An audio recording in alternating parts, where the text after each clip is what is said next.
அஸ்ஸலாமு அலைக்கும் வரஹ்மத்துல்லாஹி வபரகாதுஹு. மரணம் என்பது ஒரு யதார்த்தமாகும். இதை மறுக்கும் ஒருவரும் இருக்க முடியாது.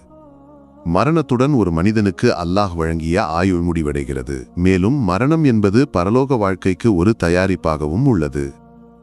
கபர் வாழ்க்கை என்பது பரலோக வாழ்க்கையின் முதல் படியாகும் என்று அறிஞர்கள் விளக்குகின்றனர்.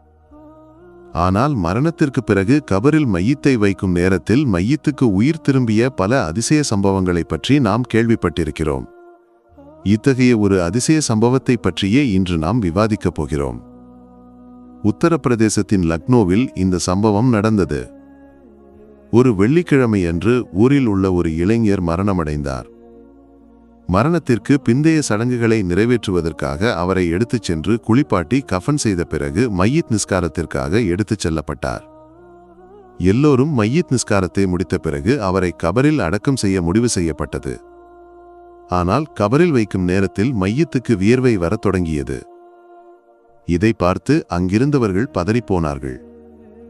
இந்த அதிசய சம்பவத்தைக் கண்டு எல்லோரும் ஒருவருக்கொருவர் விவாதிக்கத் தொடங்கினர். அவர்கள் ஒரு முடிவுக்கு வந்து ஊரில் உள்ள ஒரு மருத்துவரை அழைத்து இந்த சம்பவத்தை தெரிவித்தனர். மருத்துவர் வந்து அவரை பரிசோதித்த பிறகு இந்த இளைஞர் இன்னும் உயிருடன் இருக்கிறார் என்று கூறினார். எல்லோரும் ஆச்சரியப்பட்டனர். மரணத்திற்கு பிந்தைய சடங்குகள் அனைத்தும் முடிந்து கபரில் அடக்கம் செய்ய மட்டுமே பாக்கி இருக்கையில் உயிர் திரும்ப கிடைத்தது மிகவும் ஆச்சரியமாக இருந்தது. எல்லோரும் அல்லாஹு அக்பர் என்று உரத்த குரலில் கூறினர். அல்லாஹுவின் இந்த அதிசயத்தைக் கண்டு எல்லோரும் வியப்படைந்தனர். லக்னோவில் நடந்த இந்த சம்பவம் உலகம் முழுவதும் பெரும் விவாத பொருளாக மாறியது.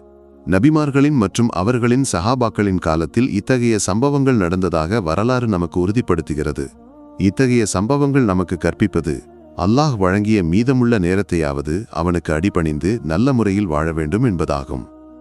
வரலாற்றில் இத்தகைய பல சம்பவங்களை காண முடியும். குறிப்பாக ஈசா நபி அலைஹிஸ்ஸலாம் கபரிலிருந்து நூஹ் நபியின் மகனை உயிர்ப்பித்த சம்பவம் அறியாதவர்கள் யாரும் இருக்க முடியாது. முஜிசாவிற்காக கபரிலிருந்து எழுந்து வர ஆணையிடப்பட்ட அவர் பின்னர் மரணிக்க ஆவலுடன் கேட்டபோது மரணத்தின் வலியை பற்றி புலம்பியதும் வரலாறு நமக்கு தெளிவுபடுத்துகிறது. இதிலிருந்து நாம் புரிந்து கொள்ள வேண்டியது மரணம் என்பது மிகவும் வலி மிகுந்ததும் பரலோக வாழ்க்கையின் தொடக்கமுமாகும். அல்லாஹ் சுப்ஹானஹு வ தஆலா மரண நேரத்தில் ஈமானுடன் மரிக்க எங்களுக்கு அனைவருக்கும் தௌஃபீக் வழங்கட்டும். மரணத்தின் வழியிலிருந்து அல்லாஹ் நம்மை காக்கட்டும். ஆமீன். இந்த வீடியோ உங்களை அடைய காரணமாக இருந்தவர்களுக்காக சிறப்பாக துஆ செய்ய வேண்டும் என்று நினைவூட்டுகிறோம். இன்ஷா அல்லாஹ் மற்றொரு வீடியோவுடன் பின்னர் சந்திப்போம். துஆவுடன். அஸ்ஸலாமு அலைக்கும் வரஹ்மத்துல்லாஹி வபரகாதுஹு.